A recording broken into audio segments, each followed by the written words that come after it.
A lot of people talk about the difference between copywriters and content creators. What do content creators really know? How are they actually competing against A-list top copywriters that are still demanding 50K, 100K for a single VSL script? So I'm going to show you just two creators on TikTok Shop that are killing it. And by the way, the TikTok Shop style content creator review style, but definitely sales driven videos are not limited to the TikTok platform. Apps like Tribe are bringing them to Meta. We are seeing an even bigger influx of content creators who are outperforming A-list copywriters on the regular every single day and multiple times a day. Whereas a single, let's say 15, 30-minute, 45-minute VSL takes a week, 2 weeks to write. Then you have to do the voiceover. If you're going to use AI, you're already at a potential disadvantage because the way AI is received doesn't necessarily translate to conversions. Just because it's easy to use, a clone or an 11 Labs VO, it doesn't mean that it's going to perform. We are performance driven. And the performance, there is actual performance. Like in the content creator, in the VSL, there needs to be something that engages us, that keeps us watching, not just being clever with our copy, which is what a lot of copywriters are doing now. And it's not translating to sales on Meta. It's not translating to bigger addressable markets. And so we're seeing offer owners bump up against constant creative fatigue because they're thinking that, oh, well, this used to convert. It must be something wrong with the account. There must be something wrong with the copywriter. There must be something wrong. Maybe the face and voice isn't resonating anymore, but they aren't expanding their creative diversity and understanding positioning points, specificity points, archetypes, symbols, mechanism, new cause, deeper core, the core ingredients that are involved with being able to sustain scalability, not just convert. Now, going back to content creators versus copywriters, content creators are fast. I'm a content creator. I live with a content creator. It is so much faster and easier to make the videos I'm going to show you. Like, let's start with this woman. She's killing it. She lost $300,000 out of her account. Her account got banned. She started a new one, and she's already having $20,000 days. Listen to her tone. Personally, don't think that we should be calling this stuff a boob filler and a stick because that's not what volume filling does. And if you've seen the insane transformations that girls have had on their lips, you would understand why we have to be very careful when we're using this stuff. No joke, this woman started using her finger to imply it instead of a brush, and look at the size difference between her fingers. If you don't know what volume... So, first of all, just the tonality. Do you feel how unoffended your nervous system is? That you're not feeling bombarded by an obvious sales pitch, even if you're hiding it blind, like a lot of copywriters doing their VSLs. That's not actually authentic. That's not actually the tonality that disarms people, like authentically disarms them. Her energy, her tonality, her body language, she does most of her videos in her car. She has the tonality that is naturally disarming. Now she's doing, let's go back a little. If you've seen the insane transformations that girls have had on their lips, you would understand why we have to be very careful when we're using this stuff. Calling this stuff a boob filler and so everybody's calling it boob filler, and that's her positioning. And using the high awareness she observed to enter the conversation at a point of awareness that she can then lead the conversation.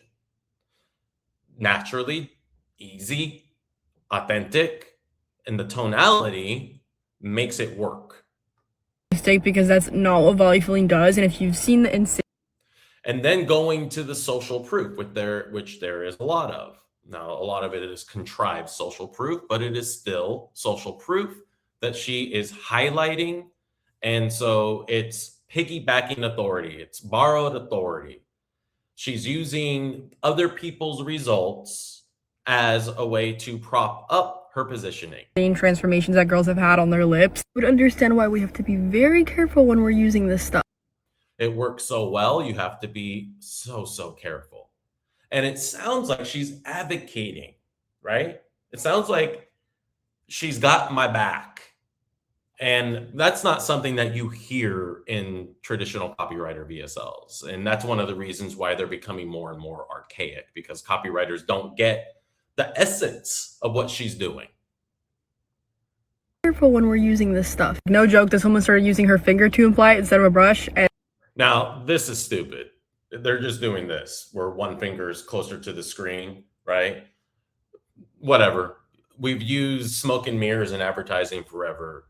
Don't worry about that. And look at the size difference between her fingers. If you don't know what volume does, it basically stimulates the lip. Now, obviously, she's literally leveraging her assets, her lips. She's got big lips. And the volume, the hero ingredient in the stick bomb, that's what it does. It helps the mechanism. It helps it adds lipids. It helps the fat cells get fattier to add plumpness to the face, to plump out wrinkles, to smooth out textured skin, right? It's inside your fat cells topically. So when you put that under your eyes, your smile lines, or any areas that you need some plumpness, which is why. So she just used mechanism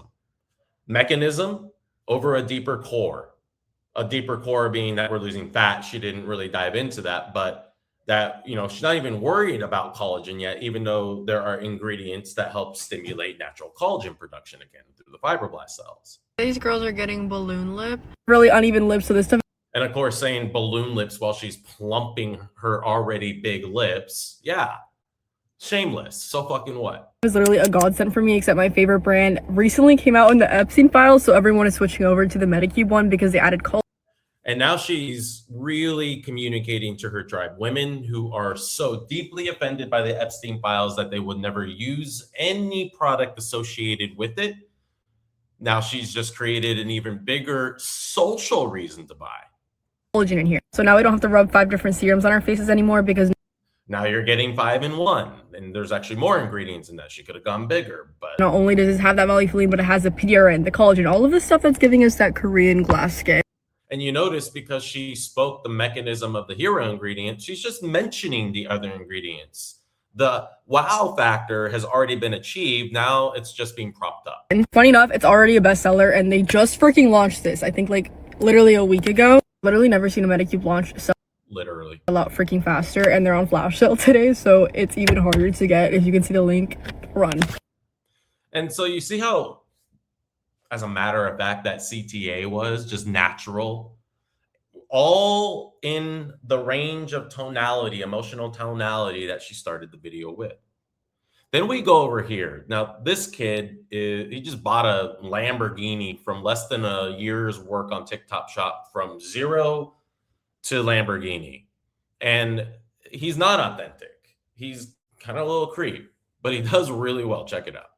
Because people automatically assign you 10 plus years. You're not wrong, because this is where you really start to see that age. Just don't go and get filler that's going to migrate everywhere, because Medicube just gave us something arguably better. Volufully. Put it here, and here, whatever. So in that 12 seconds, there's been a value proposition of what the problem is, what the deeper core is, what the hero ingredient is, no mechanism, and then just putting it where he showed where a lot of people see the most lines, expression wrinkles. You do, just don't touch it with your fingers, because now everyone's walking around with again, using the same social proof. And guys, they can do 10 of these in a day, more. What do you think? First of all, they're making a living doing it, But companies can also hire them, a lot of these creators, through Tribe or connecting with them directly and creating a retainer deal and a per video fee. So they get 15, 20% commissions plus 2,000 per video. And it adds up, because when you are getting 15%, 20% of the sales. So if you're wondering where the market is going and where the copywriting industry is going, I hope you're paying attention. Copywriters have got to evolve. Offer owners using copywriters have got to evolve. Otherwise, you're all going to get crushed. A copywriter is still valuable today to businesses, but in different ways. If you are just writing a single asset, you're not doing those businesses a service. If they're just running a single asset at a time, I have clients doing that, just running a single asset that I created for them, and it probably won't work. I'll admit that now. Because unless you're giving meta creative diversity, but moving with speed, and this is going to help you move with way more speed than a copywriter writing static VSLs ever could. What do you guys think? Let me know in the comments.